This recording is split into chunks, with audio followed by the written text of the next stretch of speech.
عائشہ صدیقہ رضی اللہ تعالی عنہا روایت کرتی ہے کہ اللہ کے رسول صلی اللہ علیہ وسلم نے فرمایا ان لکل شیء شرف یتباہون بہ، ہر چیز کے لیے کوئی شرافت ہوتی ہے اور افتخار کی وجہ ہوتی ہے جس کی وجہ سے وہ لوگوں پر تفاخر کرتا ہے۔ وَإِنَّ بَهَاءَ أُمَّتِي وَشَرَفَهَا الْقُرْآنُ، میری امت کا شرف، میری امت کی شرافت، میری امت کی رونق، میری امت کا افتخار قرآن مجید ہے۔ بعض لوگ والدین کی وجہ سے فخر کرتے ہیں، بعض لوگ عہدے کی وجہ سے فخر کرتے ہیں، بعض لوگ مال و دولت کی وجہ سے فخر کرتے ہیں۔ وہ ساری چیزیں عارضی ہیں، ساری فانی ہیں۔ حضرت جی نے فرمایا تھا ایک وقت وزیر اعظم ہوتا ہے، دوسرے وقت میں اسیر اعظم ہوتا ہے۔ یہ انسان کی حیثیت ہے، یہ انسان کی حالت ہے۔ لیکن قرآن مجید یہ بالحکمت کا وہ فخر ہے، اور یہ فخر کی چیز ہے ہی۔ کیوں؟ یہ کلام اللہ ہے، اللہ تعالیٰ کا کلام ہے۔ اس کی وجہ سے آدمی جتنا بھی خوش ہو اور اللہ کا شکر ادا کرے اتنا ہی کم ہے۔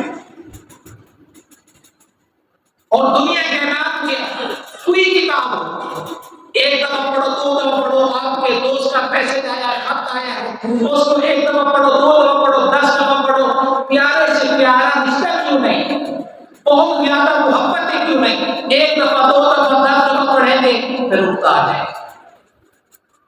لیکن واحد کلام اللہ ہے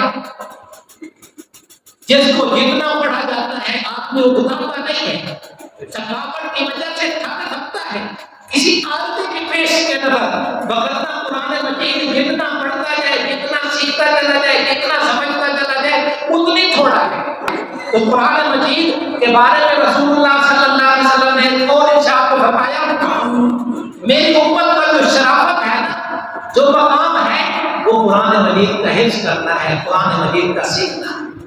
اور ایک اور ارشاد میں فرمایا افضل عبادت امتی بالقرآن، میری امت کی افضل عبادت جو ہے وہ قرآن مجید ہے۔